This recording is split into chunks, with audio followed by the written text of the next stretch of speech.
बंगले पर सिर्फ बैंक नहीं बल्कि एक प्राइवेट फाइनेंसर का भी भारी कर्ज था, पूरे 2 करोड़ का। ये सुनते ही आकाश के हाथ से फोन गिर गया। सब लोग सन्न रह गए। तेजस ने सिर थाम लिया और रेणुका वहीं बैठ गई। उसके होठों से बस इतना निकला, अब तो भगवान ही बचाएगा। रिया के घर छोड़ने के बाद देशमुख परिवार पर मानो सन्नाटा छा गया था। घर की दीवारें भी अब उतनी जीवंत नहीं लगती थीं। रेणुका बार बार तेजस से पूछती, कब तक इस झूठ का बोझ उठाते रहोगे? लेकिन तेजस हर बार बस चुप्पी साध लेता। इसी बीच सचिन और साइली ने ठान लिया, वे रिया को वापस घर लेकर ही रहेंगे। साइली ने कहा, रिया गलत नहीं है, पर उसे सच्चाई जाननी चाहिए।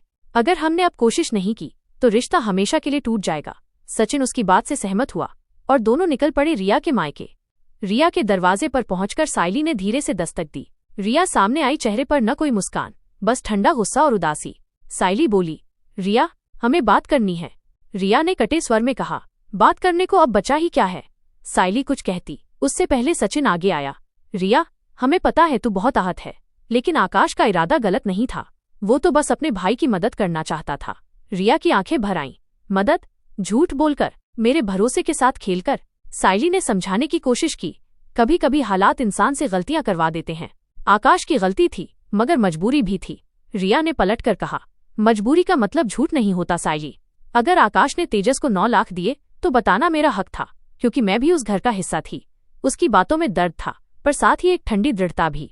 सचिन बोला, रिया, अगर तू घर नहीं लौटी तो वो घर बिखर जाएगा। माँ भी बहुत टूट चुकी है। रिया चुप रही, खिड़की से बाहर देखती रही। तेजस के सारे वादे उसके जहन में घूमने लगे। हम एक दूसरे से कुछ नहीं छुपाएंगे। अब वही वादे उसे खोखले लग रहे थे। धीरे से बोली, मुझे उस घर की हर दीवार पर झूठ की परछाई दिखती है। मैं अब वहां नहीं लौट सकती। सचिन और साइली मायूस होकर लौटने लगे, लेकिन तभी रिया की आवाज पीछे से गूंजी, अगर सच में चाहते हो कि मैं लौटूं तो आकाश खुद बताए कि उसने तेजस को पैसे क्यों दिए और किससे छुपाने के लिए। उधर देशमुख हाउस में आकाश बेचैन था। जो उसने भाई के लिए किया था वही अब उसकी सबसे बड़ी गलती बन गया था। तभी उसके फोन पर एक अनजान कॉल आया। सामने से किसी ने धीमी आवाज में कहा, अगर तूने 9 लाख की सच्चाई रिया को नहीं बताई तो मैं सबके सामने सच खोल दूंगा।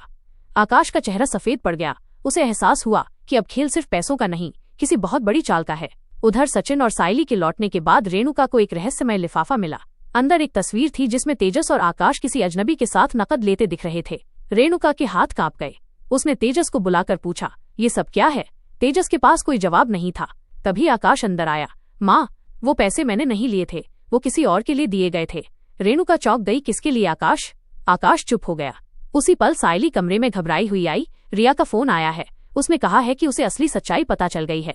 सबके चेहरे पर एक साथ डर और जिज्ञासा छा गई। रिया की आवाज फोन पर गूंजी, आकाश ने 9 लाख तेजस को नहीं बल्कि किसी तीसरे को बचाने के लिए दिए थे, और वो तीसरा अब हमारे बीच ही है। आज के एपिसोड में बस इतना ही। कमेंट में बताइए आपको ये मोड़ कैसा लगा।